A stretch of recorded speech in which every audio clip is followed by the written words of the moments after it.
अस्सलाम वालेकुम स्टूडेंट्स, आज हमने सॉल्व करनी है क्लास 3 मैथ्स के यूनिट नंबर 6 ज्योमेट्री की एक्सरसाइज नंबर 2। ये आपकी एक्सरसाइज नंबर 1 से काफ़ी मिलती है, तो अब हम इसको सॉल्व करते हैं। इसको मैं डायरेक्टली सॉल्व करूँगी क्योंकि पिछली एक्सरसाइज 1 में मैं आपको ये सारे कॉन्सेप्ट समझा चुकी हूँ। मैंने आपको डेफिनेशन के साथ बताया था पॉइंट क्या होता है, लाइन क्या होती है, लाइन सेगमेंट क्या होता है और रे क्या होती है। अगर इसमें से कोई भी चीज़ आपको एक्सरसाइज 2 देखते हुए समझ नहीं आ रही है तो आप लास्ट में पहले एक्सरसाइज 1 देखेंगे ताकि आपको ये सारी डेफिनेशंस क्लियर हों, आपको पता चले कि ये किसको कहते हैं और फिर आपको ये वाली एक्सरसाइज भी समझ आ जाएगी। तो अब हम इसको स्टार्ट करते हैं। सबसे पहले जो आपके पास है ये लाइन सेगमेंट है। लाइन सेगमेंट वो होता है जिसके दोनों में से किसी साइड पर भी एरो नहीं होता। एरो लगाने का मतलब होता है कि ये जो है एक्सटेंड हो सकती है, मज़ीद इसको हम आगे बढ़ा सकते हैं। जहाँ पर पॉइंट लगा होता है, डॉट लगा होता है, उसका मतलब होता है कि ये यहीं तक फिक्स्ड है, इसको हम आगे नहीं बढ़ा सकते, ये एक्सटेंड नहीं हो सकती। तो ये आपका क्या है, लाइन सेगमेंट है। तो यहाँ पर हम लिख देंगे लाइन सेगमेंट। नेक्स्ट आपके पास क्या है, ये जो बिल्कुल डॉट होता है इसको हम पॉइंट कहते हैं, तो ये हम पॉइंट लिख देंगे। फिर जिसकी एक साइड पे एरो होता है और एक साइड पर डॉट होता है इसको हम रे कहते हैं। ठीक है, इसमें भी देखें दोनों साइड्स पर जो है वो डॉट है, तो ये लाइन सेगमेंट है।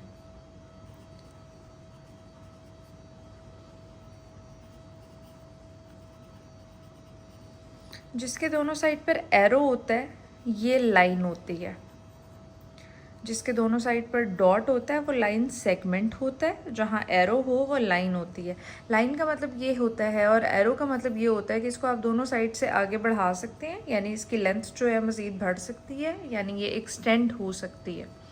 अब यहाँ पर भी देखें एक साइड पर एरो है और एक साइड पर पॉइंट है, यानी ये फिक्स्ड है, तो ये क्या है, ये आपके पास रे है। यहाँ पर देखें ये भी पॉइंट है। इधर भी दोनों साइड पर एरो है तो ये लाइन है, और दोनों साइड पर डॉट है मतलब ये लाइन सेगमेंट है।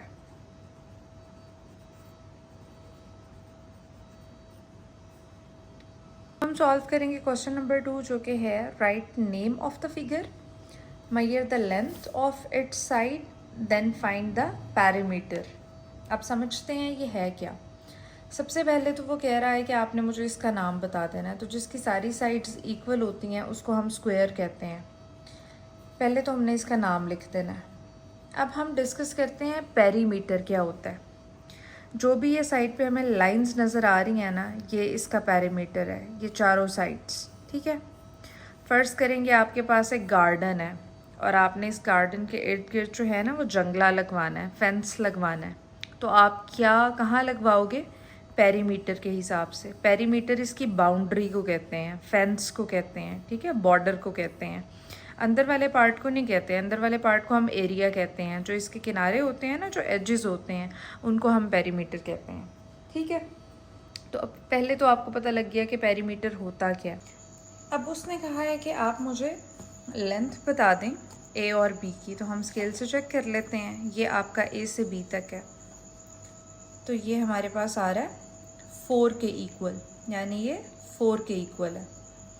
अब वो कह रहा है बी और सी की भी बता दें, तो आपको पता है कि स्क्वायर के अंदर चारों साइड्स जो हैं वो बराबर होती हैं। बी और सी की भी 4 हो जाएगी, फिर सी और डी की भी लेंथ 4 हो जाएगी, और ए और डी की भी 4 हो जाएगी। ठीक है, और अब कह रहे हैं पेरीमीटर बता दें। पेरीमीटर का मतलब होता है आपने उन सबको जो है वो प्लस कर देना है। 4 में आप 4 ऐड करेंगे आपके पास 8 आएगा, 8 में आप 4 ऐड करेंगे आपके पास 12 आएगा, 12 में आप 4 ऐड करेंगे तो आपके पास 16 आ जाएगा। तो इसका पेरीमीटर 16 है। इसका सेकंड पार्ट सॉल्व करना है। कह रहा है सबसे पहले तो इस शेप का नाम बताएं, तो ये रेक्टेंगल है।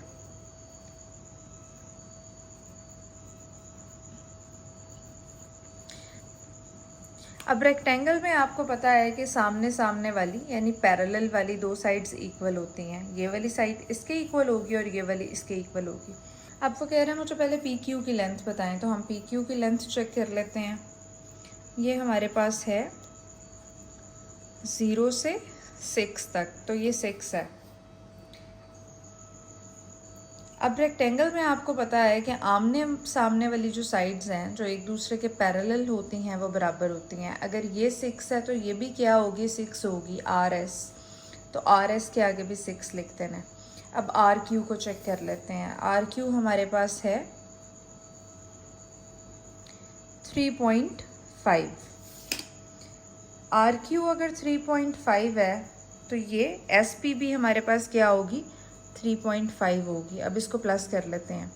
6 और 6 को अगर प्लस करें तो 12 होता है, और 3.5 और 3.5 को अगर प्लस करें तो 7 होता है। ठीक है, और अगर आप 12 और 7 को भी प्लस करें तो ये हमारे पास 19 होता है। तो इसका आंसर 19 है। जिन बच्चों को मसला हो सकता है कि आपने 3.5 और 3.5 को कैसे प्लस किया, तो मैं आपको करके भी दिखा देती हूँ। ये आपका 3.5 और 3.5 है। ठीक है, 5 और 5 कितने होते हैं, 10। आपने 0 नीचे लिख देना और 1 जो है आपने कैरी दे देना।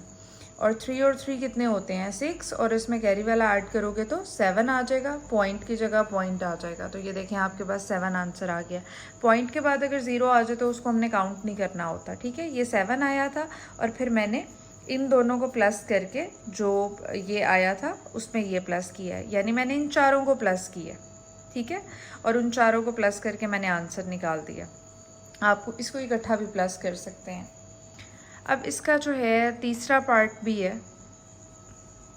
इसमें जो है आपके पास एक ट्रायंगल दी हुई है। तो सबसे पहले तो हमने इसका नाम लिख देना है, ये है ट्रायंगल। ठीक है, अब ट्रायंगल वाला भी देख लें। सबसे पहले उसने कहा है मुझे एक्स और वाई की लेंथ बता दें, तो हम चेक कर लेते हैं। एक्स और वाई की लेंथ है हमारे पास 5। फिर कह रहा है वाई और जी की भी बता दें, तो ये भी हम चेक कर लेते हैं। y और z की भी 5 है और x और z की भी 5 ही होगी। फिर भी हम एहतियातन चेक कर लेते हैं, तो ये देखें ये भी 5 है। ठीक है, 5 को आप जब 3 टाइम्स ऐड करोगे तो 15 आएगा। तो इसका जो पेरीमीटर है वो 15 आ जाएगा। अब क्वेश्चन नंबर 3 है आपके पास, find the perimeter of the following. कह रहा है मुझे इनका पेरीमीटर बता दें स्क्वायर्स का। तो क्वेश्चन नंबर 1 देखें, पार्ट 1 देखें इसका। 3 और 3 क्या हो जाएगा, 6 हो जाएगा। 6 और 3 क्या हो जाएगा, 9 हो जाएगा। और 9 और 3 क्या हो जाएगा, 12 हो जाएगा। तो इस वाले का आंसर है 12। पेरीमीटर में आपने सिर्फ जितनी साइड्स दी होती हैं आपने उनको ऐड करना होता है बस। इसमें देखें 4 + 4 को आप ऐड करेंगे 8 हो जाएगा। 8 + 4 को ऐड करेंगे 12 हो जाएगा। और 12 + 4 को आप ऐड करेंगे तो ये आपके पास 16 हो जाएगा। तो इसका पेरीमीटर 16 है। आपके पास क्वेश्चन नंबर 4 है, find the perimeters of the following rectangles. अब उसने शेप चेंज कर दी है। पहले वो स्क्वायर का कह रहा था, कह रहा है मुझे रेक्टेंगल्स का जो है पेरीमीटर निकाल दें। पेरीमीटर में आपने सारी साइड्स को ऐड करना होता है। 5 और 5 को ऐड करोगे 10 हो जाएगा। और 4 और 4 को ऐड करोगे 8 हो जाएगा। और जब चारों साइड्स को इकट्ठा ऐड करोगे तो 18 हो जाएगा। तो इसका आंसर आपके पास क्या आ रहा है, 18। अब यहाँ पे भी देख लें, 6 और 4 को ऐड करेंगे 10 हो जाएगा। फिर अगले 6 और 4 को ऐड करेंगे तो ये भी 10 हो जाएगा और आंसर 20 आ जाएगा। आप चारों को इकट्ठा भी ऐड कर सकते हैं। ठीक है, तो इसका पेरीमीटर किसके इक्वल है, 20 के। और इसने साथ अगर सेंटीमीटर लिखा हुआ है तो आप भी cm लिख देंगे। क्वेश्चन नंबर 5 देखें। अब इसमें हमें कह रहा है find the perimeter of the following triangles. कहता है इनका पेरीमीटर निकाल दें। आपने प्लस करना होता है 4, 3 और 5 को। 4 और 3 को करेंगे 7 आ जाएगा। 7 और 5 को जब आप ऐड करेंगे तो आपके पास 12 आ जाएगा। ठीक है, आप इसको लिख भी सकते हैं। पहले ऊपर 4 सेंटीमीटर लिखें, फिर 5 सेंटीमीटर लिखें, फिर 3 सेंटीमीटर लिखें और इन तीनों को प्लस करते हैं। 4 और 5 को करेंगे 9 आएगा। 9 और 3 को करेंगे 12 आएगा। तो ये 12 सेंटीमीटर आपके पास इसका आंसर आ जाएगा। इसको देखें, 4 सेंटीमीटर है, 5 सेंटीमीटर है और 4 सेंटीमीटर है। इसको भी लिख लें, 4 सेंटीमीटर, 4 सेंटीमीटर, 5 सेंटीमीटर। तीनों को प्लस करते हैं। 4 + 4 8 हो जाएगा। 8 + 5 13 हो जाएगा। तो 13 सेंटीमीटर आपके पास इसका आंसर आ जाएगा। अब इसका 6 वाला पार्ट देखें। Identify the centre, radius and diameter. पहले समझाती हूँ ये होता क्या है। जो बिल्कुल मिड वाला पॉइंट होता है ना किसी भी सर्कल के बिल्कुल दरमियान वाला, उसको हम कहते हैं सेंटर, जो किसी भी चीज़ का सेंटर होता है। तो ये तो है सेंटर,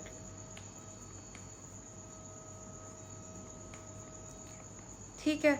अब जो सेंटर से लेकर सर्कल के बाउंड्री तक, पेरीमीटर तक जो आपका डिस्टेंस होता है उसको हम कहते हैं रेडियस। तो ये है रेडियस, ठीक है। दरमियान वाले सेंटर से किनारे तक का डिस्टेंस ये आपके पास रेडियस होता है। इसमें भी देखें ये रेडियस ही है। अब लास्ट वाला देखें, इसमें जो है वो रेडियस नहीं है, इसमें एक पूरी लाइन है। रेडियस सिर्फ डॉट से यानी सेंटर से यहाँ तक होता है, किनारे तक। इसमें डॉट से नहीं है, इसमें किनारे से किनारे तक है, यानी बिल्कुल कॉर्नर से उसकी बाउंड्री से स्टार्ट हो रहा है और उसकी दूसरी बाउंड्री तक जा रहा है, ठीक है। तो इसको हम डायामीटर कहते हैं, जो एक पूरी लाइन होती है। रेडियस जो है ना वो सिर्फ इतना सा होता है, सेंटर से लेके उसके एज तक। ये जो है वो सेंटर से एज तक नहीं होता, ये उसके एक साइड से बिल्कुल दूसरी साइड तक होता है, ठीक है। तो इसको हम डायामीटर कहते हैं।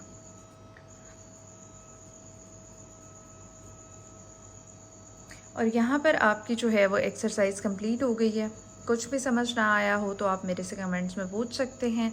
और अगर आपने इस यूनिट की बाकी एक्सरसाइजेस देखनी हो और या आपको इससे नेक्स्ट एक्सरसाइज देखनी हो तो मैं दोनों लिंक्स आपके डिस्क्रिप्शन में ऐड कर दूँगी, आप वहाँ से इजीली जाकर उसको देख सकते हैं।